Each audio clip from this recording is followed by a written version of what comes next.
Have you ever felt someone's words or silence completely ruined your day? It might have been a rude comment, a dismissive glance, or a promise they broke without even blinking. You didn't ask for conflict. You didn't want to feel this way, but somehow they reached in and stole your peace. And just like that, your whole day feels off. Here's the part that hurts the most. You know they've moved on, but you're still carrying it, still replaying what they said. I'm still wondering what you did wrong. You still feel like your emotions don't belong to you anymore. But what if they do? What if your reaction is yours to reclaim? What if no one can control your feelings unless you hand them that power? That's not just a quote, that's a way of life. And it's what the ancient Stoics lived by. They believed that in every moment, especially the messy ones, you have a choice. You can fight for control, or you can protect your peace. You can lash out, or you can pause, breathe, and respond with intention. And that choice, that's your superpower. In this episode, we will explore exactly how to regain that power, not through toxic positivity, not by bottling things up, but by learning how to respond with strength, not emotion, with clarity, not chaos. You'll learn 10 life-changing Stoic principles that will help you stop reacting to every trigger, release the anger that's been weighing you down, and step into a version of yourself that feels calm, grounded, and truly free. We'll talk about boundaries, we'll talk about expectations, and we'll finally talk about how to stop letting people live rent-free in your head. Because no matter what's happened to you, your emotions still belong to you, and peace is not found in control, but in letting go.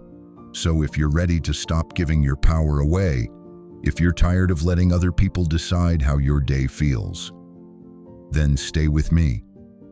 Because your journey to emotional freedom starts right now. And if this message resonates with you, don't forget to like this video, subscribe to the channel, and hit the bell so you never miss an episode. Let's grow stronger together. Let's start here. Your reaction is your responsibility, not theirs, not the world's, not the person who raised their voice at you, or rolled their eyes, or dismissed you in a meeting like your thoughts meant nothing. And I know that's hard to accept, because it's so much easier to blame, to say, he ruined my mood. She made me so angry. That message broke me. But what if I told you they didn't make you feel that way? You chose that reaction, whether consciously or not. That truth might sting at first, but it also holds unbelievable power. Because if your emotions aren't tied to someone else's behavior, then no one can take your peace without your permission. Now, let's make this real. Picture this. You're having a good day, maybe even a great one. You're walking to work with your favorite coffee. The sun is out. Your shoulders are light and you feel genuinely content for a moment. Then it happens. Someone bumps into you on the street. No apology. Or maybe it's a message from someone who's been ignoring you for days. And it's cold, short, careless. Or worse, you see a coworker take credit for something you did. And just like that, your inner calm collapses. But pause. What if you didn't let them take that from you? What if, at that exact moment, you caught yourself before the reaction came in like a wave and asked, "Is this worth my peace?" That question alone can change your life, because it gives you space. And in that space, you remember, you don't need to react to every interruption. You don't need to absorb every insult. You don't need to pick up every emotional burden thrown your way. The Stoics had a phrase for this kind of mental clarity. They called it the inner citadel. It's the fortress inside you that no one else can touch. The modern world might not look like ancient Rome, but the noise is still here. Notifications, criticisms, judgment, comparison, every hour, every minute. But just because it's loud doesn't mean you have to listen. It's like walking through a storm with a calm heart. The wind howls, the rain pours, but inside you remain untouched. That's what it means to be unshakable. And make no mistake, this isn't about suppressing how you feel. It's not about pretending you're okay when you're not. It's about understanding that feelings are not instructions. They're signals, but you decide what to do with them. Here's a simple but powerful truth. Between stimulus and response, there is a pause. And in that pause lies your power. A power that most people never learn to use. But once you do, your whole life begins to shift. You stop reacting from hurt. You start responding from wisdom. You stop giving strangers authority over your emotions. You start choosing peace over pride, over proving, over pain. This is more than just mindset. It's emotional training. And like any training, it requires awareness, consistency, and patience. You might not get it right every time, but every time you choose to pause, even for a breath, you're reclaiming control. You're choosing calm over chaos. Let me share this. A 2023 study published in the Journal of Behavioral Science found that people who practiced mindful emotional regulation were 42% less likely to carry stress from one social interaction into the next. That's not just Stoicism. That's neuroscience confirming what the Stoics knew centuries ago. Your emotions are real, but they don't have to rule you. So the next time someone cuts you off in traffic, sends a passive-aggressive message, or says something cruel just to get a reaction, remember this: you are not obligated to attend every argument you're invited to. You are allowed to pause. You are allowed to protect your energy. And you are always, always allowed to choose peace, because every reaction is a fork in the road. Do I rise above this, or do I let it take me down? The choice is always yours. Let's talk about something we don't often admit out loud: our silent expectations of others. You hold the door open for someone. They don't say thank you. You offer your time, your help, your kindness. And when you need something, they're nowhere to be found. And suddenly, that sting of disappointment creeps in. You think, how could they be so thoughtless? I would never treat them like that. But here's the hard truth. People don't operate by your standards. They act based on their own. And expect them to think, feel, or appear exactly like you would? That's like expecting the weather to obey your mood. It's a setup for heartbreak. Because every time you expect someone to read your mind, to act from your values, to love you the way you would love them, you hand them control over your emotional state. And when they fall short, as people inevitably do, you feel angry, hurt, or even betrayed. Not always because of what they did, but because of the story you wrote about how they should behave. Here's something powerful. Expectation is often the birthplace of resentment. According to a 2022 study published in Personality and Social Psychology Bulletin, participants who held unspoken expectations in close relationships reported 32% higher levels of emotional burnout than those who communicated their needs directly. Let that sink in. It's not just what others do, it's what we expect them to do. Silently, that creates the real damage. And most of the time, we don't even tell them. We expect them to know. But people aren't mind readers. They're walking their paths, shaped by experiences we may never fully understand. Their wounds, beliefs, fears, and priorities. So when someone offends you, forgets you, or fails you, ask yourself, was I hurt by their action, or by my expectation of who they were supposed to be? That shift in perspective alone can dissolve mountains of anger. Let me be clear. This doesn't mean tolerating disrespect. It doesn't mean letting people walk all over you. It means freeing yourself from the emotional roller coaster of needing others to behave as you would. Because every time you say, I would never do that, you're not describing them. You're defining your standards. And standards are beautiful when they apply to you, but they become painful when you apply them to someone who doesn't even know they exist. So, what's the Stoic response here? Radical acceptance, not of injustice, not of cruelty, but of the reality that other people are not you. They were not built in your image. They do not carry your code of conduct. And the moment you release the grip of expectation, you gain something far more valuable: peace without dependency. That doesn't mean you lower your standards. It means you raise your self-awareness. You understand that people reveal themselves over time, through actions, not intentions. And you choose to respond with clarity, not control. Let me offer a practice. The next time someone disappoints you, pause. Ask yourself, 1. What did I expect them to do?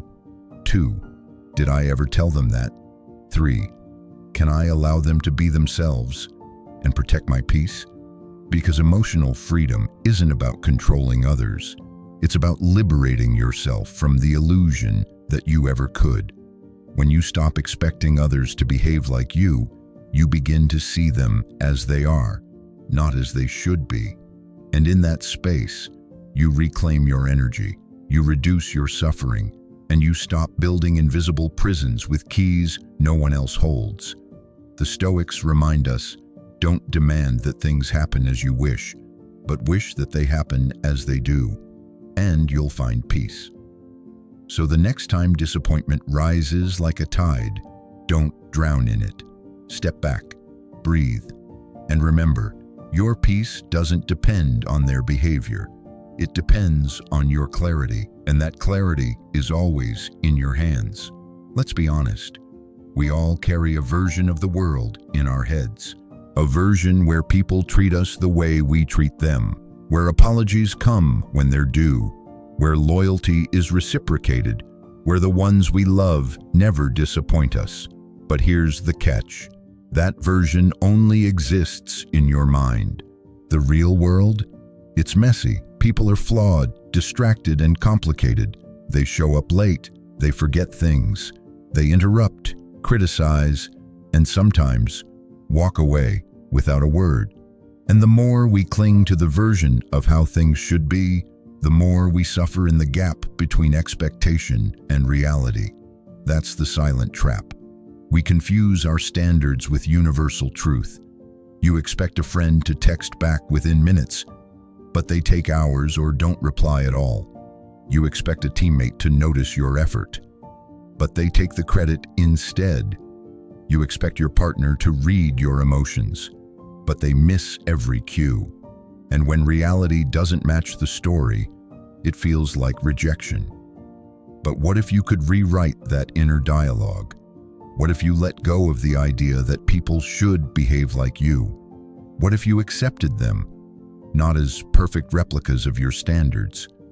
But haven't you lived as a human being shaped by a lifetime? Here's what Stoicism teaches us. Letting go of expectations isn't a weakness, it's wisdom. In a 2021 study published in Emotion, researchers found that people who practiced expectation flexibility in relationships reported lower daily stress levels and higher emotional satisfaction, even when dealing with conflict. In other words, you don't need perfect people to feel at peace. You need clear boundaries and a flexible mind. So how do we practice this? Start with awareness. The next time someone disappoints you, pause and ask, what exactly did I expect them to do? Did I ever communicate that, or did I assume? Can I let them be who they are and stay grounded in who I am? This is where the shift happens, because once you stop expecting people to meet your blueprint, you stop being angry when they aren't. You free yourself from that exhausting emotional loop, the one where your peace depends on how someone else behaves. Let me give you an example. Imagine you're in a meeting. You share an idea, something you've put thought and heart into, but your colleague cuts you off. Again, they talk over you, shift the topic, and your words hang in the air, ignored. Your instinct? Frustration, maybe even embarrassment. You might start building the narrative. They're always dismissing me. Why do they never listen? But what if, just for a moment, you saw it differently? What if their interruption had nothing to do with you, and everything to do with them? Their own need to be heard, their stress, their ego, They're blind spots. That doesn't make it okay, but it puts the power back in your hands. You can either spiral into bitterness, or you can protect your energy, finish your thoughts, and continue. Because here's the truth: people's behavior is not your responsibility, but your reaction always is. And when you let go of the need for people to act a certain way, you gain something most people never do: emotional independence. That doesn't mean indifference. You can still care deeply. You can still love, support, and hope. But you stop attaching your peace to the way others behave. You stop giving them the remote control to your inner world. The Stoics remind us, when offended at any man's fault, turn to yourself and study your failings. Then you will forget your anger. It's not about blame, it's about perspective. So the next time someone lets you down, when they're late, forgetful, rude, or just not who you hoped they'd be, take a breath. Remind yourself, they're acting from their nature, not yours. And that's okay, because you choose how to respond. In releasing those expectations, you don't just let go of control. You let go of resentment. You let go of that tightness in your chest. You let go of the storm that never belonged to you in the first place. And in that letting go, you'll find the space to breathe, the freedom to be still, and the quiet confidence of someone who no longer needs the world to bend to their will, to be at peace. Let me ask you something. How many arguments in your life were worth it?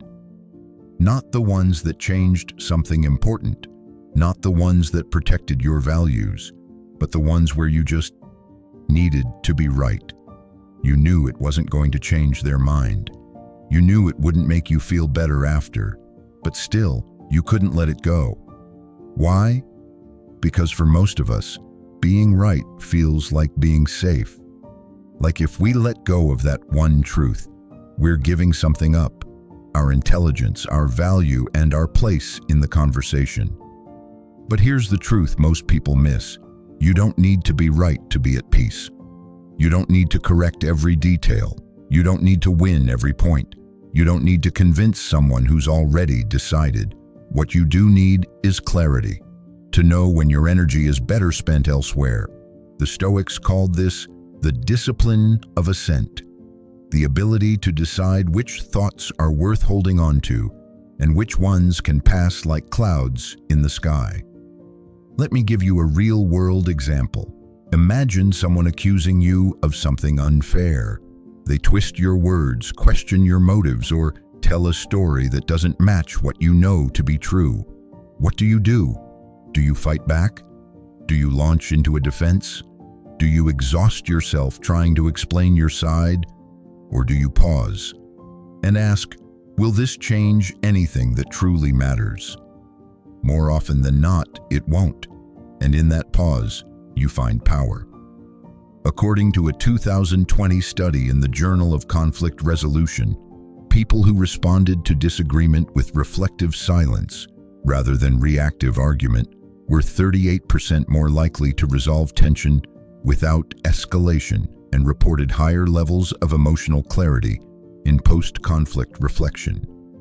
Silence, when used intentionally, is not a weakness, it's restraint.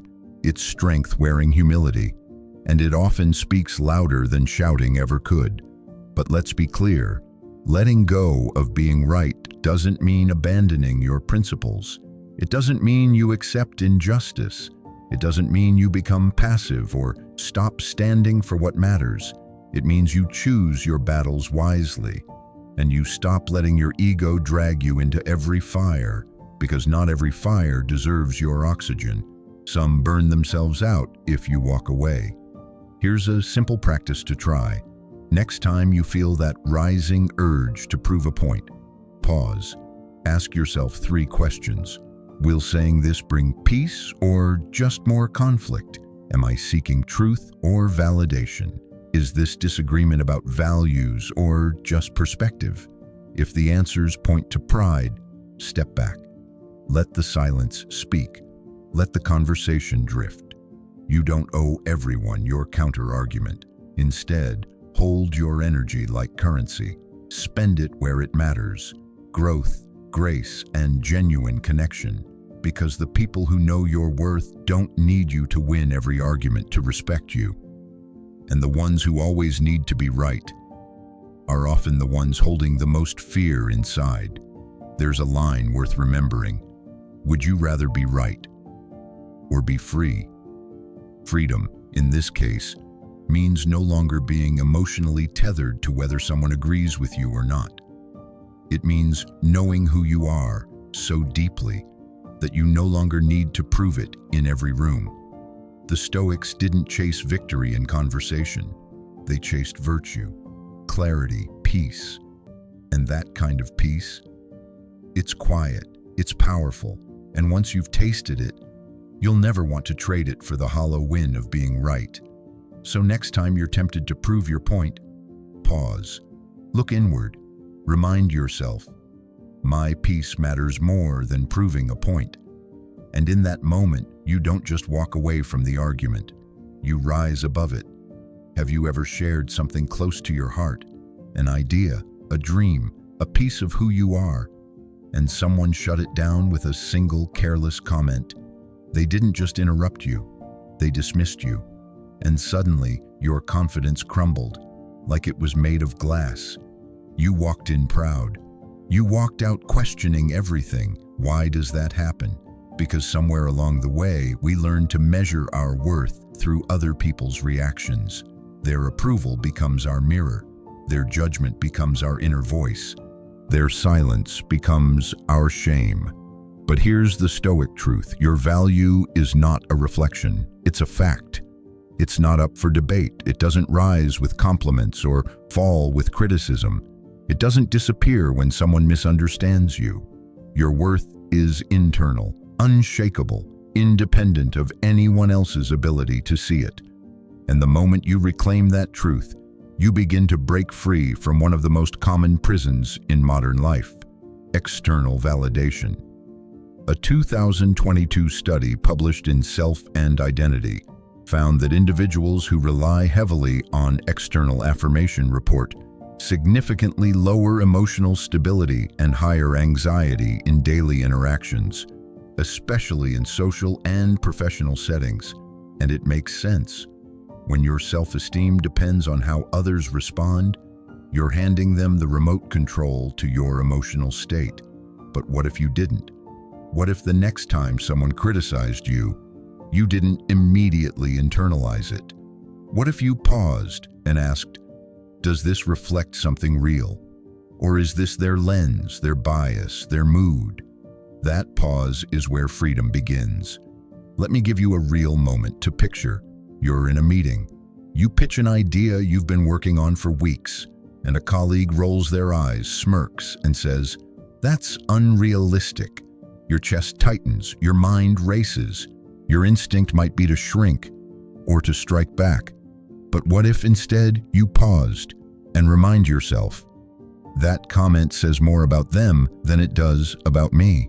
You stand tall, you breathe, you say, thanks for the feedback, and you move forward. Not because it didn't sting, but because you refused to let it rewrite your story. That's emotional maturity. That's inner power.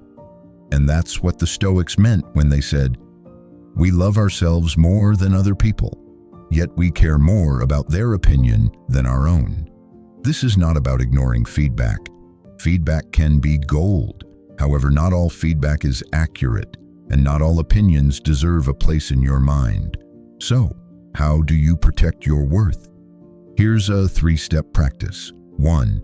Pause before reacting. Don't rush to defend or collapse when someone's words cut deep. Take a breath. That breath creates space for intention over instinct. 2. Separate opinion from reality. Ask yourself, is what they said factual or just how they see things?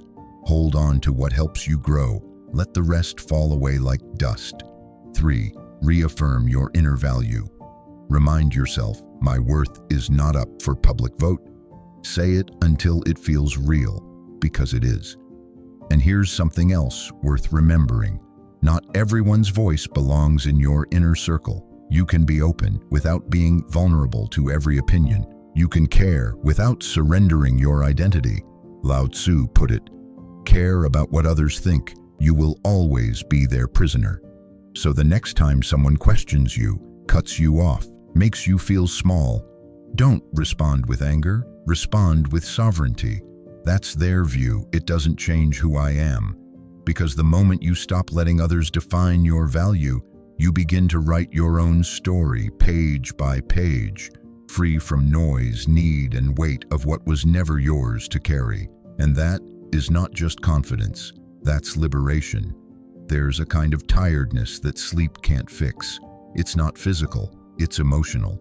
The kind that builds up quietly when you're always available, always accommodating, always saying yes while your needs whisper in the background, "What about me?" Let's be real. Most of us were never taught how to set boundaries, especially the kind that protects your peace without making you feel guilty. We were taught to be kind, to be helpful, to not let people down. But no one told us what happens when kindness becomes an obligation. An obligation becomes resentment. Here's what the Stoics would say: you can't live freely if you're constantly living for others. Your time is limited, your energy is finite, and every time you say yes to something that drains you, you say no to something that sustains you. So why is it so hard to set boundaries? Because we fear what people will think. We confuse boundaries with rejection. We think saying no means we're selfish, cold, or inconsiderate. But the truth is, boundaries are not walls. They are doors. They don't push people out. They show them how to come in with respect. In a 2021 study published in Psychological Science, researchers found that individuals who communicated personal boundaries experienced 23% lower stress levels and significantly improved relationship satisfaction, both at work and in close friendships. The reason? Clarity builds connection, assumptions build tension. So what does this look like in real life? Imagine this. You're in the middle of your busiest workday. You've planned your schedule down to the minute, and a friend calls, asking you to drop everything to help with something they could likely handle themselves. You freeze, because saying no feels like letting them down. But saying yes means abandoning your priorities. What do? You pause, you breathe, and you respond with compassion and firmness. I care about you, but I'm fully booked today. Let's talk later when I can give you my full attention. That's not rude, that's respect for them and yourself. Because if you keep pouring from an empty cup, eventually there's nothing left to give. Not to them, not to yourself. The Stoics remind us, freedom is the ability to live as we wish. And how do you live as you wish? You decide what's worth your energy intentionally. Let's make this practical. Here's a Stoic-inspired boundary formula you can start using today. 1. Get clear on what drains you. Not all yeses are equal. Ask yourself, what kinds of requests leave me resentful, depleted, or out of alignment? 2. Communicate early, not after you're exhausted. Waiting until you're burnt out leads to blow-ups. Instead, speak calmly when your energy is still grounded. Evenings are my recharge time. I won't be available after 8 p.m. 3.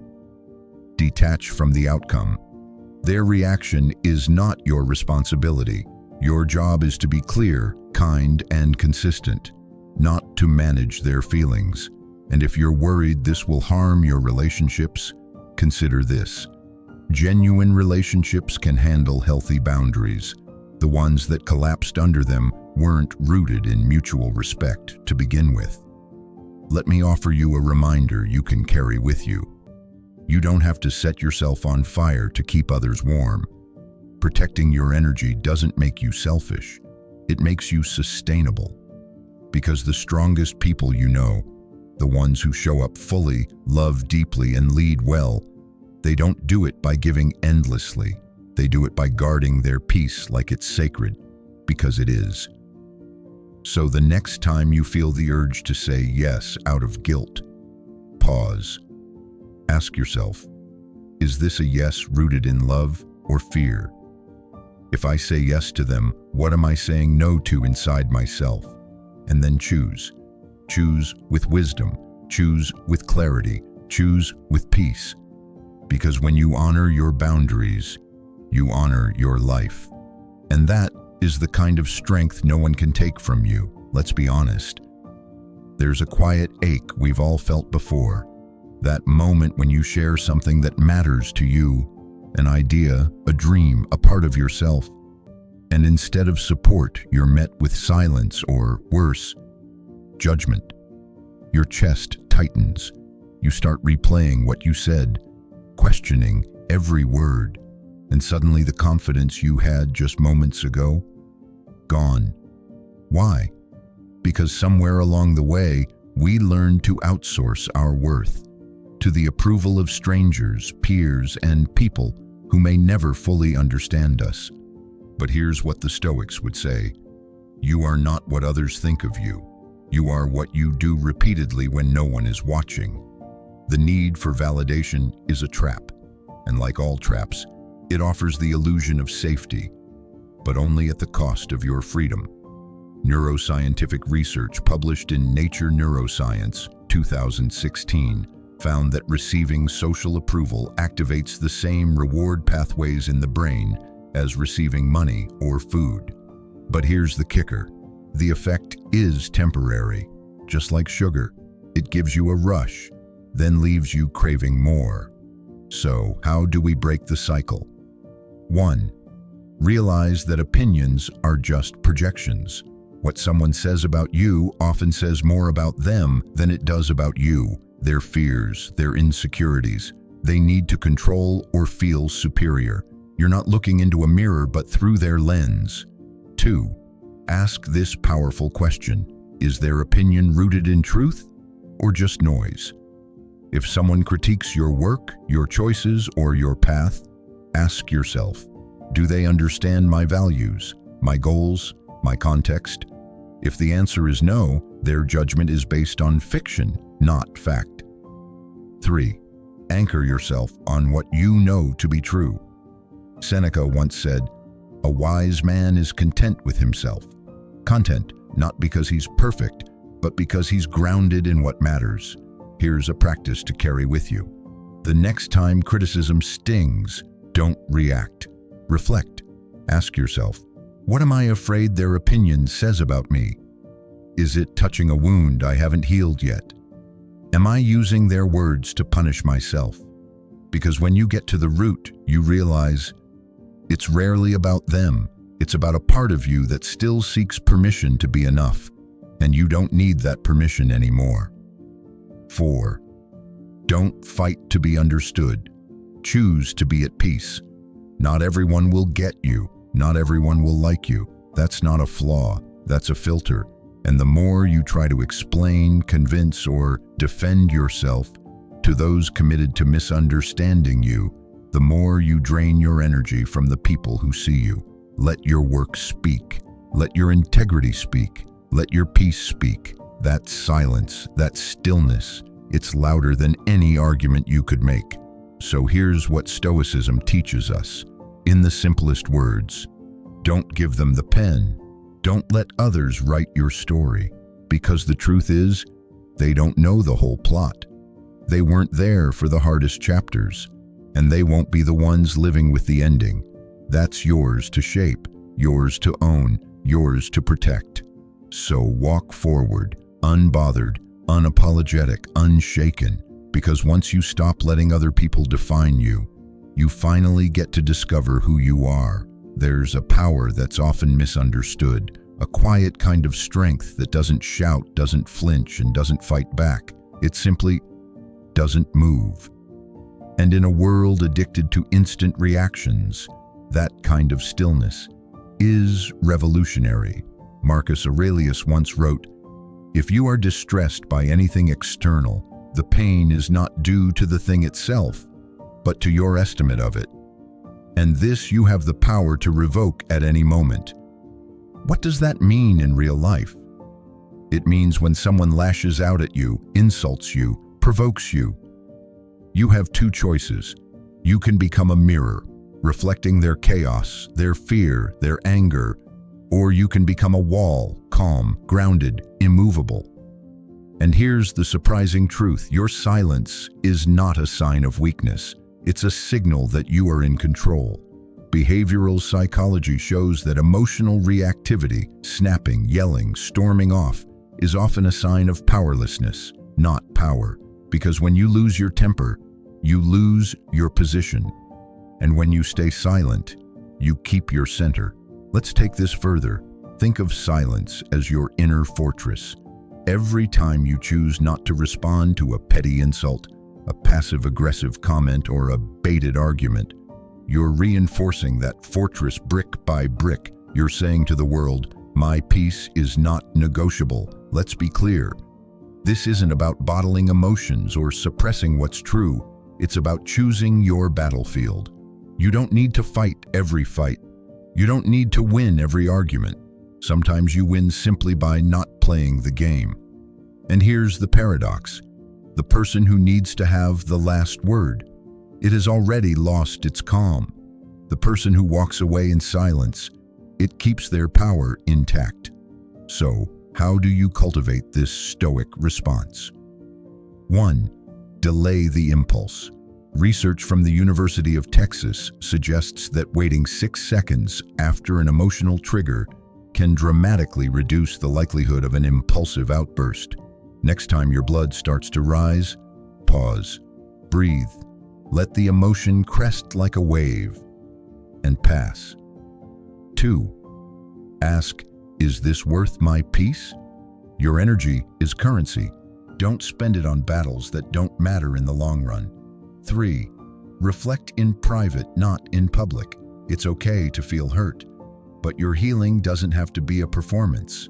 Journal it, walk it off, talk to someone you trust, but don't hand your power to someone who never earned it. Remember, the Stoic doesn't suppress emotions, they master it. Mastery means responding with intention, not instinct. So the next time someone pushes your buttons and everything in you wants to clap back, try this instead. Look at them, smile gently, and say nothing. Let your silence speak volumes. Let it say, I see your storm, but I refuse to step into it. Because when you can remain still in the chaos, when you can sit calmly in the fire without reaching for water or war, you're not just surviving, you're evolving. And that is where actual strength lives. There's a saying in Stoicism that goes, you don't control the wind, you only control the sail. It's simple, but life-changing. You don't choose the mood of others. You don't pick the traffic, the weather, the snide comments, or the canceled plans. But what you do choose, it is how your mind sails through it. And here's the paradox. The more you try to control the outside world, the more powerless you feel. But the moment you redirect that energy inward, toward your breath, your thoughts, your reactions, you step into your true power. Let me show you how that looks. You're in a long grocery line. Someone cuts in front of you without even looking up. You feel it rise, the heat in your chest, the urge to confront, to reclaim your space.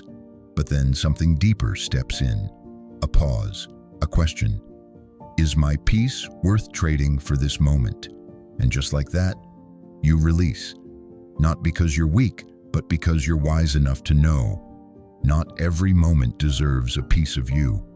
This is how you become untouchable, not by hardening yourself, but by softening your grip on the things you can't change. Think of your inner world as a calm lake. Every time you react angrily, it's as if a stone is thrown. Ripples, noise, distortion. But every time you choose silence or gratitude or reflection, the water settles. The view becomes clear again. And this is where wisdom is born.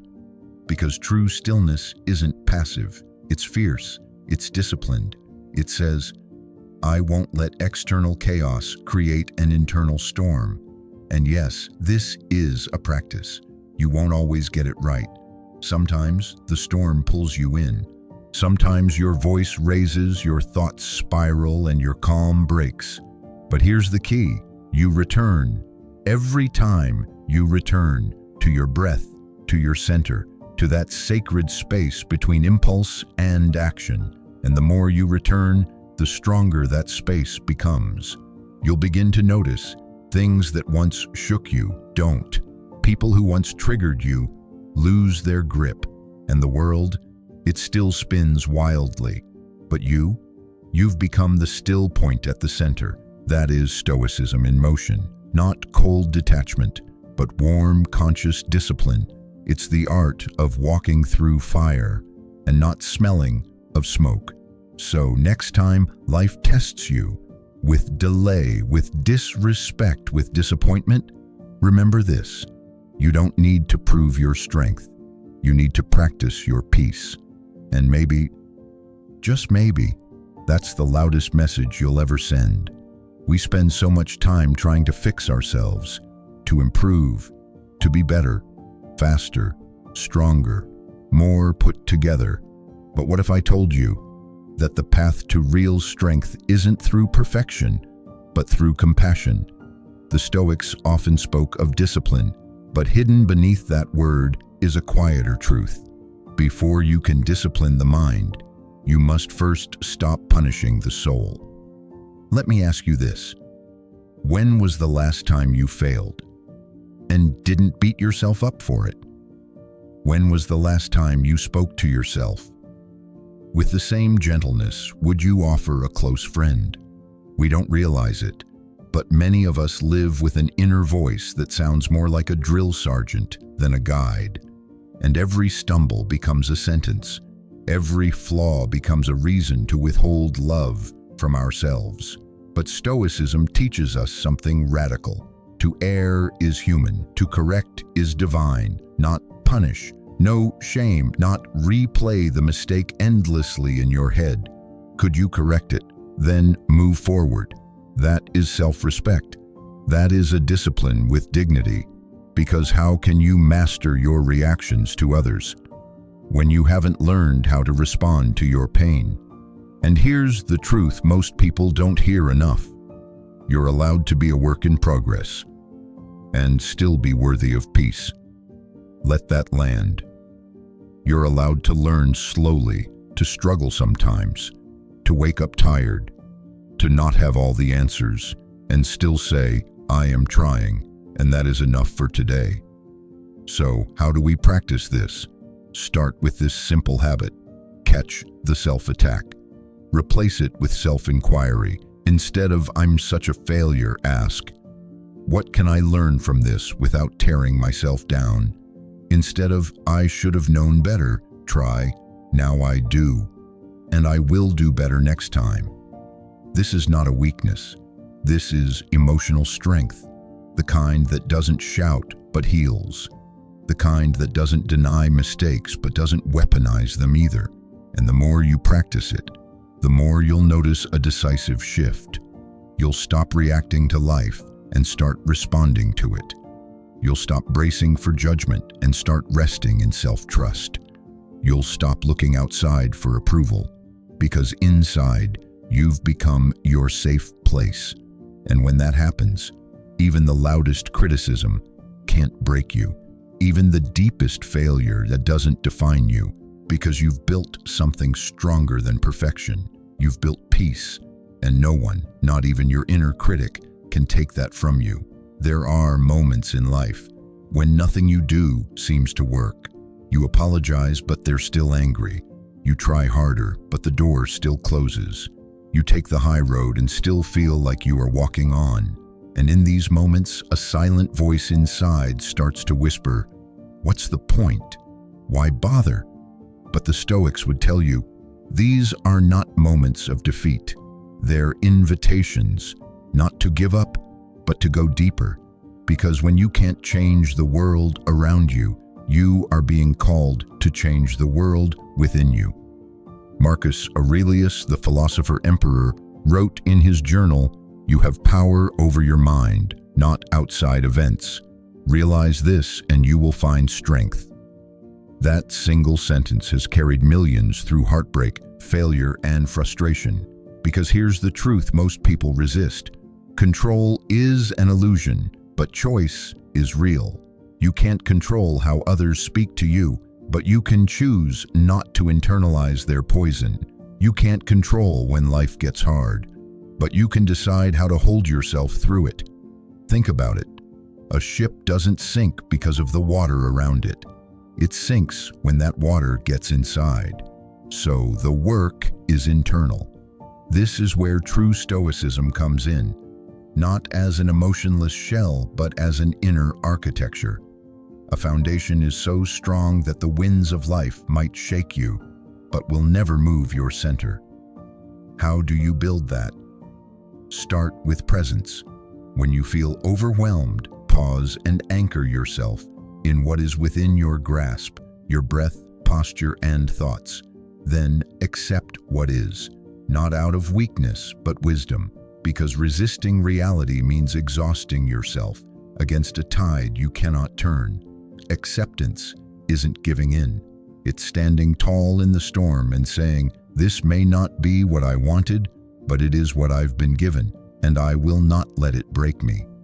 From there, take purposeful action, no matter how small, because even the tiniest movement, when it's aligned with your values, can restore your sense of direction.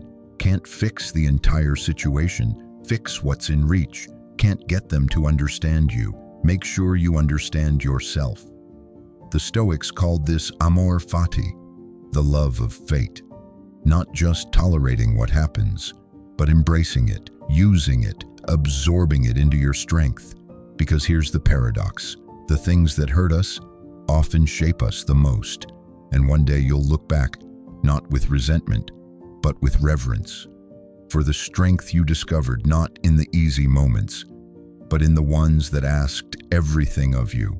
Happiness isn't something you stumble upon on the good days. It's something you build on the hard ones. It's not the outcome of perfection. It's the product of perspective. Stoicism never promised you a painless life. It promised that you wouldn't break under the weight of pain. You can't control the storm, but you can learn to sail. And not by pretending the waves aren't real, but by staying steady within them. Sometimes growth doesn't look like getting better results. Sometimes it looks like not reacting the same way to the same chaos. When criticism comes, you don't lash out. When someone leaves, you don't chase. When plans fail, you don't collapse. Instead, you breathe. You step back, and you remember, this is not the end. It's a turning point. Seneca once wrote, "We suffer more in imagination than in reality." And it's true. Most of your stress, anger, and anxiety isn't about what happened. It's about the story you tell yourself about it. But here's the good news. You can change that story. When someone hurts you, instead of saying, "I must not be enough," try, "This is a reflection of them, not my worth." When a door closes, instead of "I've failed," try, "This is redirection. I'm still becoming." Every thought you repeat is a brick. Ask yourself, what are you building? A prison of pain or a temple of peace? Happiness is not a destination. It's a decision, a discipline, and a daily practice. And that practice becomes powerful when you pause before reacting, when you choose silence over proving a point, when you let go, not because they deserve peace, but because you do. Because when your inner world is calm, the outer world loses its grip on you. You'll realize peace isn't something you find. It's something you create in every moment you choose to protect it. So what have we been talking about today? Not just letting go, not just staying calm, but mastering the one thing we carry with us through every moment, every challenge, every room we walk into, our response. Because in a world that constantly pulls at your attention, your energy, your emotions, peace is a rebellion, a quiet, daily act of strength. It's not about never feeling pain. It's about not letting pain make your choices for you. It's not about avoiding chaos. It's about learning to be still within it. And that kind of emotional freedom, it's not given, It's earned in every pause, every breath, every time you choose clarity over impulse, presence over panic. The Stoics knew this long ago. You have power over your mind, not outside events. Realize this and you will find strength. Marcus Aurelius. So, as we close this chapter, ask yourself, what would your life look like if you no longer let every interruption steal your peace? If you trained your mind the way an athlete trains their body, with patience, discipline, and purpose? The truth is, that version of you, the one who no longer breaks under pressure, the one who chooses peace not because it's easy but because it's right, that version of you is already within reach. Now it's just a matter of practice, so please take what you've heard today and carry it with you. In your relationships, in traffic, in silence, let it shape the way you respond when no one's watching. And before you go, I'd love to hear from you. What's one moment in your life where choosing calm changed everything? Drop your story in the comments. I read every one.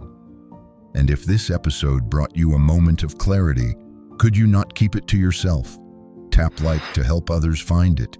Hit subscribe to walk this journey together, and turn on the bell so you never miss an episode. Until next time.